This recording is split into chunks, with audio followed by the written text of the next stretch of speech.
Bismillahirrahmanirrahim. Assalamualaikum warahmatullahi wabarakatuh.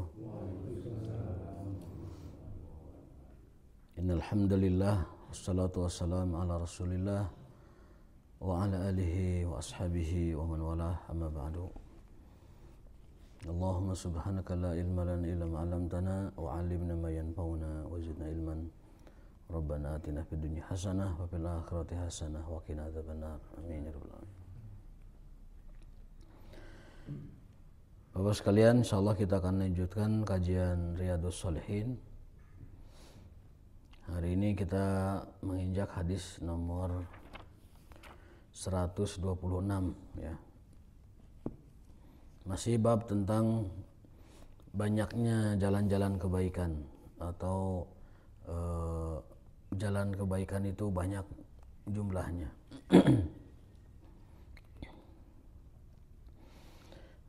Anna Rasulullah sallallahu alaihi wasallam, ini berarti masih nyambung ke periwayatan Abu Hurairah ya. Abu Hurairah radhiyallahu ta'ala anhu meriwayatkan dari Rasulullah SAW, bainama rajulun yamshi bi tariqin istadda alaihi al-'atash. Suatu hari seseorang berjalan dan sangat kehausan. Fawajada bi'ran fanazala fiha fashariba. Lalu dia singgah di sebuah sumur dan mengambil air lalu minum. Thumma kharaja fa idza kalbun yalhasu ya'kulu thara. Saat itu dia melihat seekor anjing menjulurkan lidahnya dan memakan rumputan yang ada di situ, rumput kering ya. Saking hausnya dia menjilati rumput-rumput untuk minum. Faqala rajul law laqad balagha hadzal kalb minal atas misla alladhi kana qad balagha minni. Anjing ini kehausan seperti yang tadi saya rasakan. Fanazala al-bi'ra famal'a khuffahu ma'an summa amsaka bifihi. Lalu dia buka sepatunya untuk wadah air ya. Hatta raqiya fasaqal kalba, kemudian diberikan untuk minum anjing itu. Fasyakarallahu lahu faghafaralah. Allah berterima kasih kepada orang tersebut dan mengampuni dosanya. Qalu ya Rasulullah inna lana fil bahaim ajran. Ya Rasulullah, apakah memberi makan hewan itu ada pahalanya? Faqala, beliau menjawab, fi kulli kabidin ratbatin.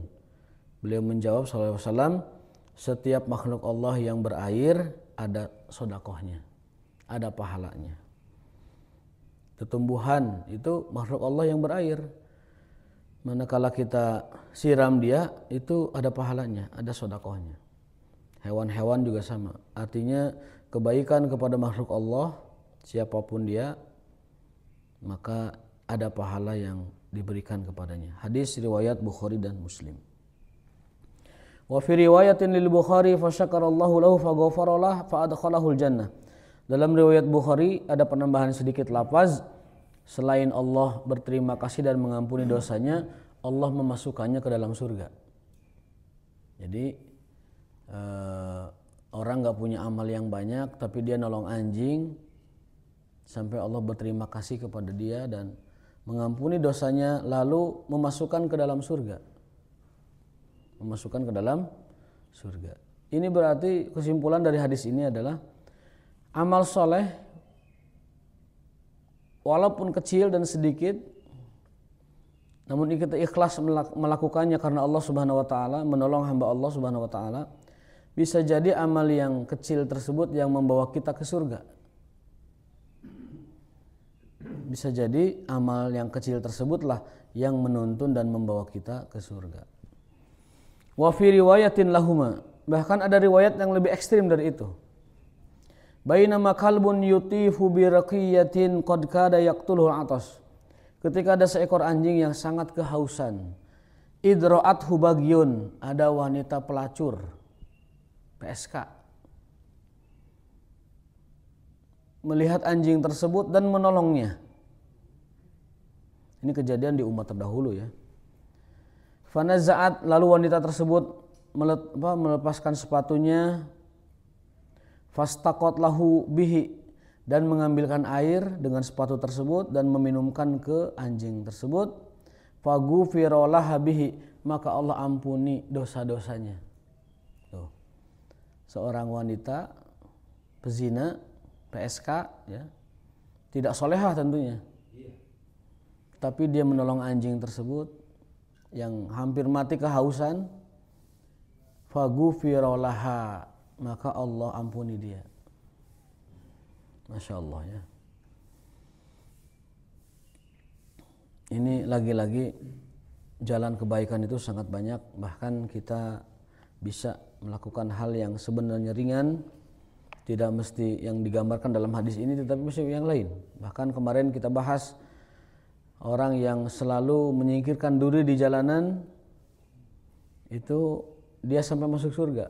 Padahal tidak punya amal lain yang signifikan. Ya, setelah sholat dan rukun Islamnya, ya, dia hanya beramal dengan amal yang sangat ringan, istiqomah menyingkirkan duri di jalan, sampai akhirnya Allah pun memasukkannya ke dalam surga. Di lain cerita ada wanita solihah, ahli ibadah, tetapi dia membiarkan kucingnya mati di rumahnya tanpa diberi makan, dan tidak juga membiarkannya pergi mencari makan sendiri. Akhirnya Allah pun menyiksa wanita solehah tersebut gara-gara dia membunuh kucing secara tidak langsung, artinya mengurungnya tetapi tidak memberinya makan, tidak juga melepaskannya mencari makan sendiri. Jadi hadis nomor 126 ini luar biasa. Ada seorang wanita pelacur, PSK, dosanya banyak, maksiatnya banyak, tapi dia melihat anjing kehausan, dia kasih minum. Kemudian kata hadis ini, fasaqathu faghufira laha bihi, Allah pun mengampuni dosa wanita tersebut. Hadis riwayat Bukhari dan Muslim ya. Luar biasa. Jadi kadang-kadang mungkin dosa-dosa kita ini hapus dengan amal-amal yang seperti ini. Ngasih minum anjing ya, ngasih minum hewan, ngasih minum orang yang kehausan, ngasih makan orang yang kelaparan. Itu bisa jadi dosa-dosa besar kita itu Allah hapus dengan hal-hal sederhana seperti itu ya. Masya Allah. Artinya diterima itunya, kebaikannya Allah terima dan Allah ampuni dosa-dosanya.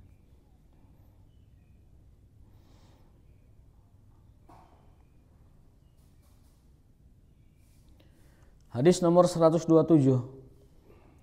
masih dari Abu Hurairah, beliau meriwayatkan dari Rasulullah sallallahu alaihi wasallam, laqad ra'aitu rajulan yataqallabu fil jannah. Kata Rasulullah, aku melihat seorang lelaki, seorang pria, yataqallabu, mondar-mandir, fil jannah, di surga, fi syajaratin qata'aha, lantaran si pemuda tersebut waktu di dunia selalu menyingkirkan ranting-ranting yang di jalan. Syajarah qata'aha min dhahri tariq kanat tu'dzil muslimin, yang barangkali itu mengganggu perjalanannya kaum muslimin.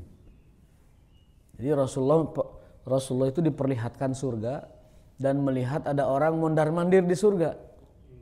Pas dilihat ternyata amalannya itu sederhana, hanya sekedar menyingkirkan dahan pohon yang ada di jalanan karena dia takut itu dapat mengganggu perjalanan kaum muslimin.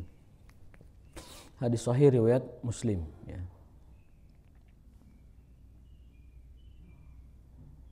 Dalam riwayat lain masih senada tapi agak sedikit perbedaan redaksi, dia mengatakan sambil menyingkirkan dahan pohon di jalan itu, dia mengatakan, wallahi, demi Allah,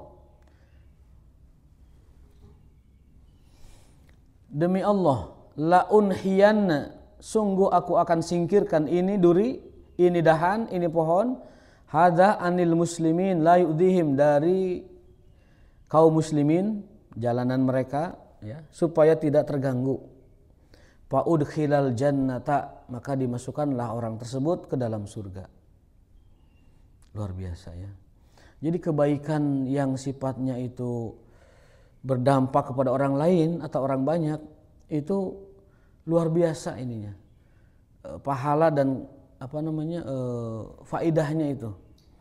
Di dalam Sahih Bukhari beberapa minggu lalu kita menemukan hadis ada seseorang dihisab di akhirat, diperiksa seumur hidupnya nggak ada amal soleh, nggak ada ibadah. Mungkin ini di zaman umat terdahulu ya. Diperiksa 70 tahun hidupnya nggak ada amal soleh, nggak ada ibadah. Tetapi malaikat menemukan di catatan sahifah amalnya itu ada kebaikannya. Apa? Dia itu punya jariyah, punya pembantu. Pembantunya itu disuruh tiap pagi ngeliling ke rumah-rumah orang bawa makanan. Jang, dia ya ayah sama gorengnya sesa kayak itu kan. Dia ayah beas can kapasak bikin kayak itu bikin. Nah, kebaikannya cuma itu.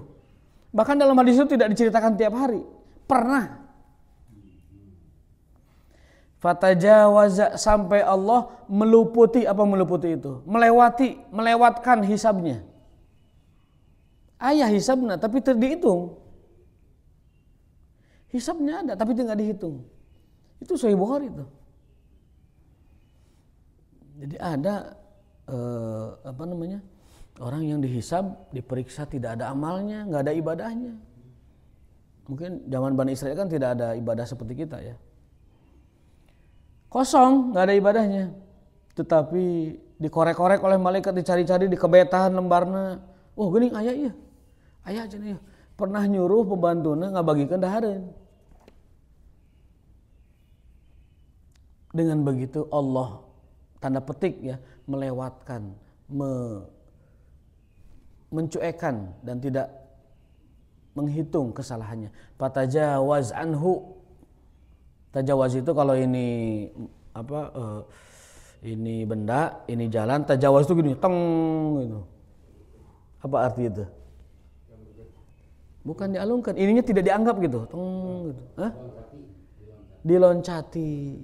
Jadi hisab nanti diloncati. Gitu. Dilompatan. Ya tidak dihitung bahasa orang nama lah. Tidak dihitung. Sekali lagi, amal kebaikan yang berdampak kepada sosial itu jauh lebih besar dan lebih afdal pahalanya dibanding amal yang hanya berdampak kepada dirinya sendiri.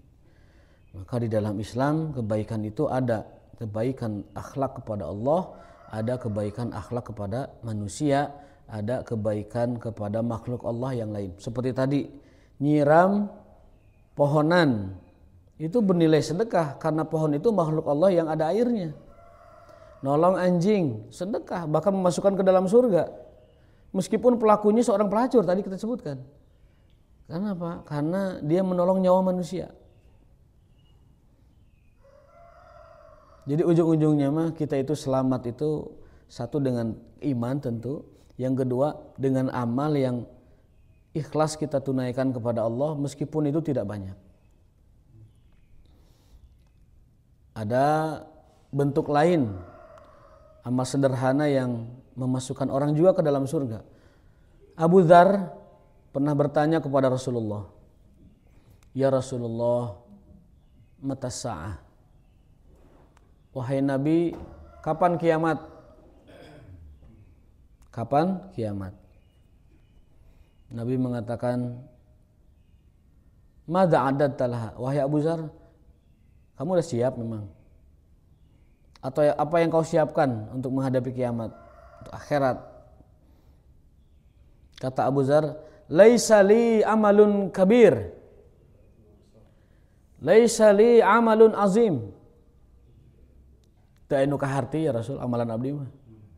Tidak ada yang gede, tidak ada amalan besar. Laisa li amalun azim. Illa annani uhibbullaha wa rasulah. Kecuali aku ini punya perasaan sangat mencintai Allah dan Rasulnya.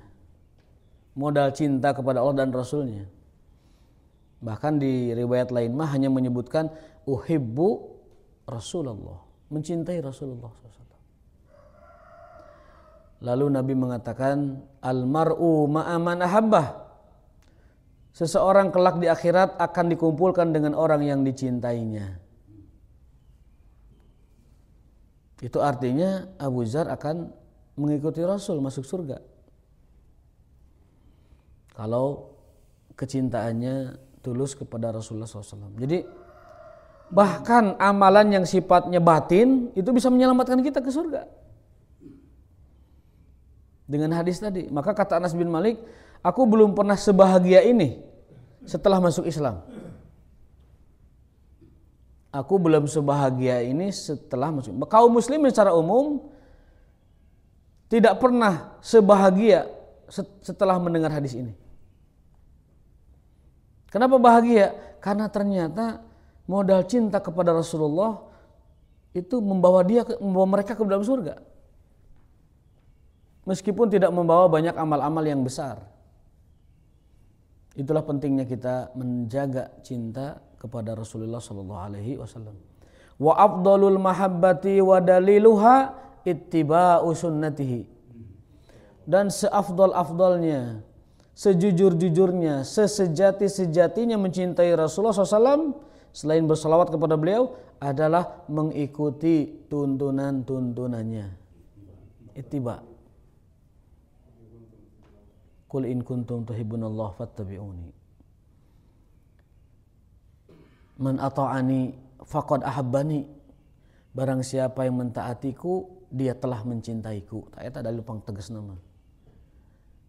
Ya, cinta kepada Rasul, ittiba kepada beliau. Man ata'ani faqad ahabbani. Wa kullu ummati yadkhulunal jannah. Setiap umatku masuk surga semuanya. Ila man aba, kecuali nu embung. Ki dia telah ki. Dia telah. Dia telah ki. Ila man aba, kecuali nu embung. Aba teh embung buat embung tina Arab buat embung aba gitu. Aba pakai ya. Kalau aba bapak itu enggak pakai ya, abun dia. Abun aja. Ini aba.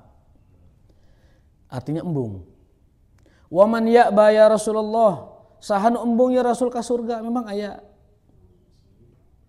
Kata beliau, man ata'ani dakhalal jannah. Barang siapa yang mengikutiku, dia masuk surga. Wa man asani, barang siapa yang bermaksiat kepadaku, melanggar sunnahku, faqad aba, tah eta nu embung ka surga.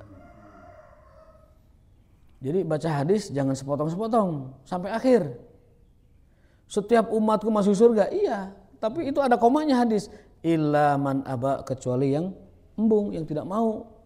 Siapa ya Rasul yang tidak mau ke surga? Ayah, yang maksiat kepada beliau. Maksiat dalam kurung la yuti'u, tidak mentaati, tidak ittiba kepada Rasulullah SAW. Dan nanti kelak di akhirat, Rasulullah kan punya telaga ya. Rasulullah SAW itu punya telaga, namanya Haudul Kautsar. Telaga Al-Kautsar. Barang siapa yang mencicipi satu sloki dari kolamnya Rasul, lam yazma abadan, dia tidak akan pernah haus selama-lamanya. Jadi engkau melewati prosesi akhirat yang ribuan tahun, dia tidak kehausan karena sudah meminum telaganya Rasul SAW. Di periode mana itu? Itu sebelum itu tuh, sebelum segala sesuatu. Sebelum proses yang lain-lain dulu mulai itu diberi minum dulu telaga Al-Kautsar.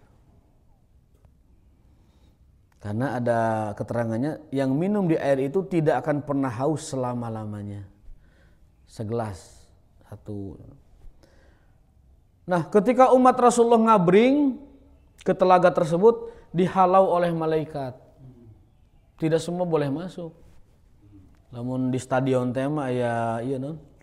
Panpel ya. Ya masuk. Nulain kan dihalau, tidak bisa. Enggak punya tiketnya. Masuk ke telaga Al-Kautsar tidak semua orang dibolehkan. Ada yang diusir, ada yang ditahan. Nabi protes kan. Ya Allah, kenapa malaikat itu mencegah umatku pada masuk ke telaga Kautsar? Lalu dikatakan kepada beliau, innaka la tadri madza ahdatsu ba'di, Wahai Muhammad, kamu tidak tahu apa yang dilakukan umatmu setelahmu itu. Di situ kata kuncinya ahdatsu. Ahdatsu itu konotasinya adalah kamu tidak tahu apa yang telah diada-adain sama umatmu setelahmu. Apa yang ditambah-tambahin umatmu setelahmu. Innaka la tadri madza ahdatsu ba'di. Ba'dak. Kamu tidak tahu apa yang dilakukan umatmu setelahmu. Apa yang mereka tambah-tambahkan setelah kamu tiada. Apa yang mereka kerjakan, mereka ada-adakan setelah kamu tiada. Jadi orang yang tanda petik ya merusak syariat Nabi Muhammad SAW, di antara konsekuensinya adalah dia tidak akan diperbolehkan untuk masuk telaga Al-Kautsar. Pelaku bid'ah, pelaku khurafat, pelaku syirik, pelaku lain sebagainya serupa, baik bid'ah akidah itu yang paling parah, atau bid'ah ibadah, atau bid'ah dalam akhlak, sama itu. Bid'ah akidah dengan khurafat, dengan takhayulat, dengan syirik, dengan segala macam, atau bid'ah ibadah dengan menambah-nambah dan mengurang-urang dalam ibadah, atau bid'ah akhlak. Bid'ah akhlak ini yang paling perlu kita jaga. Zaman dulu Rasul tidak melakukannya, sekarang melakukannya, akhlak misalnya. Atau Rasul melarang tapi dia juga malah melanggar akhlaknya. Jadi bid'ah itu bisa terjadi pada akidah, bisa terjadi pada ibadah, bisa terjadi pada muamalah. Bid'ah bisa terjadi pada muamalah. Nah, ada bid'ah pada akhlak. Pada tidak berkenaan dengan ibadah, tidak berkenaan dengan akidah. Contoh,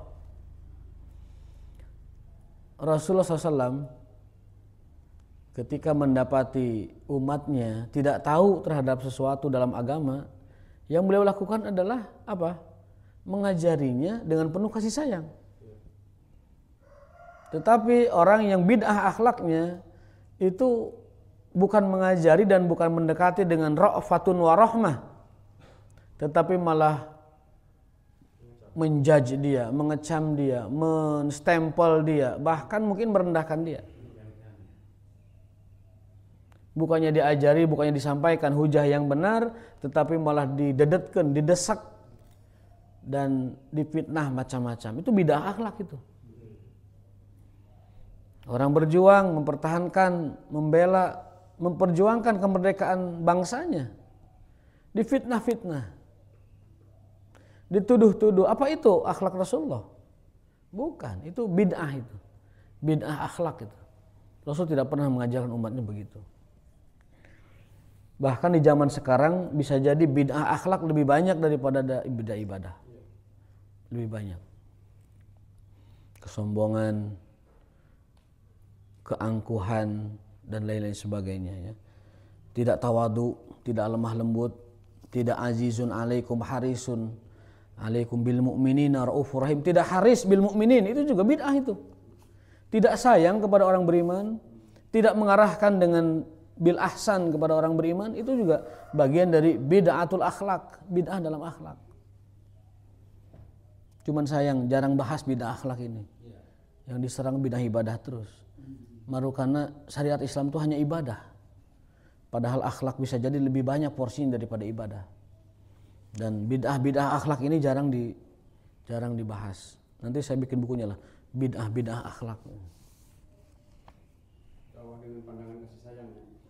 Betul, dakwah itu kita diperintahkan bi'ainir rahmati wa ra'fah. Dakwah dengan memandang mad'u itu, objek dakwah itu dengan ra'fatun wa rahmah. Ra'fah itu kasih, rahmah itu rasa sayang.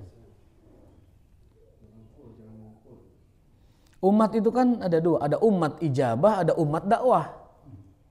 Bedakan perlakuannya. Umat ijabah itu boleh tuh main gas, doktrinasi, boleh. Umat ijabah. Umat itu dakwah nggak bisa. Harus dengan segala macam kasih sayang dan lembut. Bahkan Rasul pun sempat ditegur oleh Allah. Walau kunta faddan ghalidhal qalbi lan faddu min haulik. Hai Muhammad, jika kamu bersikap keras, jika kamu bersikap tidak lembut, lan faddu min haulika, orang-orang niscaya akan lari darimu. Kalau Rasul bersikap kaku, kalau Rasul bersikap merekedawang, kalau Rasul bersikap keras, kasar ya, atau bersikap tidak bisa merangkul hati mad'unya, lan faddu min haulik, mereka kata Allah nih, min haulika, akan menghindarimu dan menjauhi dakwahmu.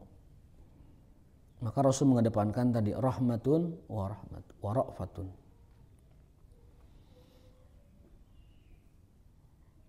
Nah itu telaga Al-Kausar yang dijanjikan oleh Rasulullah SAW, nanti kelak akan kita minum dengan catatan kita tidak menambah-nambahkan dalam agama kita. Baik bid'ah akidah seperti tatoyur, khurafat, masih banyak Pak di kita ini. Aya burung keak, wah inu maut isukan dia. Aya ucing ngelewat di depan mobil kita, wah picilakaeun, mau jadi mangkatna. Aya nu begitu. Aya orai, wah ieu enon ya. Aya kupu-kupu, wah pitamuan yang kayak berang. Mau rezeki, duit sagepok. Tatoyur. Ternyata bukan tamu mau duit, tamu nginjem duit. Nah itu bahaya. Salah prediksi berarti. Nanti sebulan lagi mungkin lebih kita akan masuk bulan Safar. Itu bulan yang paling banyak tatoyurnya orang-orang di kita ini. Bulan Safar ya. Sampai Nabi menegaskan gimana hadisnya? La adwa wala safara, la tiyarata wala safara wala hammata wala adwa. Dalam Islam tidak ada tatoyur, tidak ada safar, tidak ada adwa, tidak juga ada hammah ya. Nanti kita jelaskanlah pada waktunya. Sudah pernah kita jelaskan dulu sebenarnya. Safar itu menganggap bulan Safar itu bulan sial. Menganggap bulan Safar itu bulan turunnya bala. Padahal seluruh hadis kalaupun ada ya yang berbicara tentang turunnya bala ataupun bulan Safar bulan bala itu adalah hadis palsu. Kalaupun ada. Tapi Rasul sudah membantahnya. La safar, tidak ada safar dalam bulan Islam. Artinya kesialan bulan Safar dalam Islam itu tidak ada. Ya. Dan beliau tunjukkan itu. Buktinya tidak hanya sekedar lisan, beliau tunjukkan. Yang pertama, beliau menikahkan putrinya Fatimah di bulan Safar. Beliau menikahi Khadijah di bulan Safar. Beliau menikahi Sofiyah di bulan Safar. Beliau mengirim pasukan Usamah dalam jumlah yang sangat besar melawan Romawi bulan Safar. Kesimpulannya tidak ada yang namanya kesialan bulan Safar. Tetapi di kita masih tertanam kuat kepercayaan itu. Perhatikan, 1 bulan penuh bulan Safar tidak akan ada orang yang hajatan. Moal aya nu hajat di bulan Safar. Sarieun. Bisi engke nikahana turun bala. Bisi nanti pernikahannya hancur. Segala rupa, segala dipikasieun. Dan ini bahaya karena secara psikologis akan menimbulkan sugesti buruk. Karena dia menganggap hari itu hari buruk. Bertentangan dengan hadis Nabi SAW dalam hadis qudsi, ana inna zonni abdi bi, aku tergantung dugaan hambaku, kata Allah. Jika sangkaan hambaku padaku baik, maka akan jadi baik bagi dia. Dan jika sangkaan hambaku buruk padaku, akan jadi buruk bagi dia. Artinya apa? Sugesti. Kalau sugesti kita kepada sesuatu itu baik, maka Allah akan menciptakan banyak kebaikan itu yang beruntun di bawahnya. Tapi kalau persepsi kita buruk pada sesuatu, baik pada waktu atau pada tempat, maka akan hadir sugesti-sugesti buruk turunan-turunannya. Itu makna hadis itu. Maka dengan penuh iman kita harus meyakini dan berprasangka baik kepada Allah. Tidak ada hari sial, tidak ada bulan sial. Bulan sial, hari sial, kata para ulama adalah bulan yang di dalamnya maksiat kepada Allah. Itu bulan sial. Kata Ibnu Katsir, hari sial bagi seorang muslim, hari di mana hari itu dia bermaksiat kepada Allah. Itu hari sial. Bulan sial bagi seorang muslim, bulan di mana di bulan itu dia bermaksiat kepada Allah. Itu baru bulan sial. Itu baru hari yang sial. Tapi hari pada umumnya dan pada normalnya dalam Islam sekali lagi tidak ada hari sial, tidak ada bulan sial. Ya, maka dulu ketika tahun berapa ya 2 tahun lalu gitu, saya sengaja mengajak touring bapak-bapak persis di hari Rabu Wekasan, hari akhir Rabu di bulan Safar, yang kata orang banyak musibahnya. Kita touring ke Raja Buaya.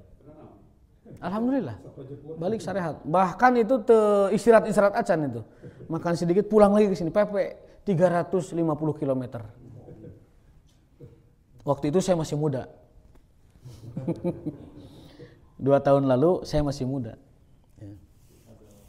Jadi ya luar biasa. Itu menunjukkan kita ingin meyakinkan diri kita dan meyakinkan juga orang-orang yang punya iman agar tidak kotori akidah dan iman kita dengan yang namanya tatoyur. Karena tatoyur ini berbahaya. Selain berbahaya, tatoyur itu dapat menyebabkan kita susah hisabnya. Karena kebalikannya kita tanpa hisab, gitu kan. Dalam sebuah hadis ada 70.000 umatku masuk surga tanpa hisab. Nomor 1 siapa? Yang tidak main jimat-jimat jampe-jampe. Yang kedua, tidak main tatoyur. Kan itu. 70.000 umat Islam akan dimasukkan ke dalam surga tanpa hisab, sedikit pun.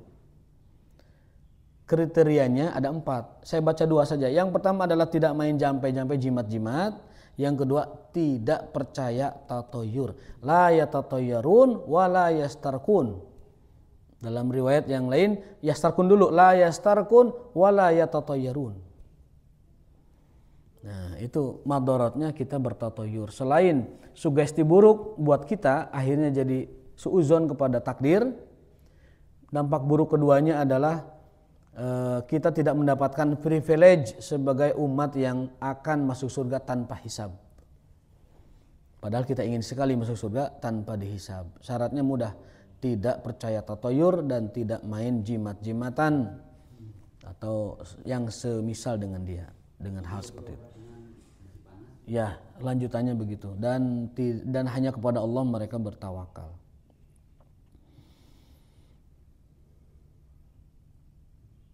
Nah, satu lagi ya. Hadis nomor 128. Ats-tsani asyar. An Abi Hurairah radhiyallahu anhu qala Rasulullah sallallahu alaihi wasallam man tawaddaa fa ahsanal wudu'a. Barang siapa yang berwudu dan memperbagus wudunya, summa atal jum'ata, kemudian mendatangi Jumat. Ini hadisnya bercampur ya, karena itu kebaikan. Fastama'a wa ansota, lalu dia mendengarkan imam dan menyimak imam dengan baik. Ghufira lahu ma bainahu wa bainal jum'ah wa ziyadati sasayam. Akan diampuni dosanya antara satu Jumat ke Jumat berikutnya dan ditambah 3 hari. Wa man massal hasa faqad lago. Barang siapa yang main kerikil, maka dia telah berbuat lago, lalai Jumatnya. Wa man lago fala jum'atalah. Yang bermain lago tidak ada Jumat baginya. Mungkin lego itu dari lago kali ya. Karena apa? Ngabisin waktu gitu kan. Bagi anak kecil mungkin kreatif, tapi bagi kita tuh lago. Lago itu lagun, sesuatu yang tidak bernilai. Wa man lago fala jum'ata lahu. Orang yang berbuat lago tidak ada Jumat baginya. Lago kata hadis ini, man massal hasa faqad lago. Yang main kerikil, bahkan bukan main, nyentuh. Yang nyentuh kerikil, dia telah berbuat lago. Ya, ini Jumat kita jaga. Ya. Bahkan di hadis Tirmizi, ini kan Bukhari ya. Di hadis Tirmizi mah lebih dahsyat. Yang pernah kita sampaikan, kalau melakukan hal yang tadi, maka setiap langkahnya menuju masjid itu mendapatkan pahala 1 tahun puasa, 1 tahun tahajud. Barang siapa yang di hari Jumat mandinya mandi bersih, mandi yang serius ya, mandi benar-benar mandi, kemudian berangkat ke masjid dengan segera, kemudian berjalan kaki tidak berkendara, duduk di tempat yang dekat dengan imam, dia dengarkan imam, simak imamnya dengan baik, tidak bermain lago, maka kata Rasulullah, fa inna fi kulli khutwatin ajru sanah, maka untuk setiap langkahnya ke masjid dihitung 1 tahun pahala. 1 langkah 1 tahun pahala. Pahala apa? Pahala puasa, pahala tahajud. Lamun di masjid aya 100 langkah 100 tahun. Pamit di masjid aya 100 langkah, tanu caket boleh muter heula kali itu. Muter ka ujung, muter deui ka dieu. Nah, 100 langkah berarti 100 tahun. 100 tahun puasa, 100 tahun tahajud. Untuk siapa? Untuk orang yang mempersiapkan Jumat dengan baik dan mendengarkan khutbah dengan baik. Ini motivasi buat kita. Ya. Tidur asalkan tidak sengaja tidak apa-apa sedikit. Tapi kalau dari awal sudah niat set langsung fokus, nah itu fokus tidur maksudnya. Itu mah Jumatnya ya tidak sempurna. Dan juga datang ke masjid juga diperhatikan, Pak. Ada 5 waktu kan kita tahu sudah sampaikan. Yang datang pertama dapat sedekah onta, yang datang kedua dapat sedekah sapi, yang datang di waktu ketiga dapat sedekah kambing, yang datang di waktu keempat dapat sedekah ayam, yang datang di waktu kelima setengah 12 dapat pahala sebesar sedekah endog telur. Nah, kalau imam sudah naik ke mimbar, malaikat menutup catatan, plak, dia pun mendengarkan khutbah. Berarti teu aya nulis eta. Kalau lihat zahir hadis, teu aya nulis eta. Ke Jumatnya hanya menggugurkan kewajiban berarti. Gitu. Jadi jangan datang ketika azan. Usahakan sebelum khatib naik sudah ada lumayan sedekah endog-endog gue menang eta. Tapi mun khatib terus naik, malaikatnya sudah tidak ada dipantau, sudah tidak ada. Geus kadarieu malaikatna ya. Duduk di depan dengan khatib. Jadi Jumatnya cuma penggugur kewajiban, cuma teu dosa hungkul, teu Jumat gitu. Nah, itu kan rugi, tidak dapat apa-apa. Maka terutama yang tidak ada kesibukan ya. Kalau kesibukan mungkin ma'fu anhu, kalau dia harus mengantor, diatur jamnya, tidak boleh keluar kecuali jam sekian, petugas SPBU hanya boleh keluar ketika jam 11, itu lain lagi. Karena mentaati pekerjaan juga bagian dari kewajiban. Ya, bagian dari kewajiban. Atau dipersiapkan tadi ya. Atau dipersiapkan dari pagi sudah mandi Jumat, udah niat. Tidak perlu tidur dulu, bisa juga. Tapi afdolnya mah ya boleh istirahat dulu lah sebelum Jumat gitu ya. Setelah kita bersih-bersih segala macam, oh ada nih sebelum jam setengah 11 ada waktu nih 15 menit, ngalah gede dulu gitu. Minum dulu segala macam, biar segar. Kemudian bangun ngopi ke masjid, lebih segar. Bahkan Nabi mengisyaratkannya itu bukan itu, malah mohon maaf ya, berhubungan badan. Nabi mengisyaratkannya agar kita berhubungan badan sebelum Jumat jam 8-an lah. Tapi bagi yang punya, ora ono ya wes karo panto. Ya, pokoknya mah ora ono bakal kesindir terus di majelis ini mah. Ya, jadi itu keutamaan. Wa man hassal masa faqad lago. Jadi luar biasa ya, keutamaan hari Jumat itu luar biasa. Sampai-sampai Allah memurahkan pahalanya, setiap langkah diganjar 1 tahun. Bayangkan coba.